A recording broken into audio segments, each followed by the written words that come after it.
కడప జిల్లాలోని ఒంటిమిట్టలో హరిద్రా ఘటనం కార్యక్రమంతో శ్రీ సీతారాముల కళ్యాణ మహోత్సవాలు ఘనంగా ప్రారంభమయ్యాయి.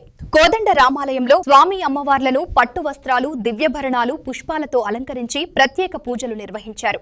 మంగళ వాయిద్యాలు, వేద మంత్రోచ్చారణ, భక్తులు సాంప్రదాయబద్ధంగా రోలులో పసుపును దంచారు. ఈ పసుపును శ్రీ సీతారాముల కళ్యాణ మహోత్సవంలో తలంబ్రాల తయారీకి వినియోగిస్తారు. దీంతో కళ్యాణ మహోత్సవాల ఏర్పాట్లు ప్రారంభమైనట్లు అధికారులు తెలిపారు. జై శ్రీరామ్ నినాదాలతో ఆలయ ప్రాంగణం మారుమ్రోగింది.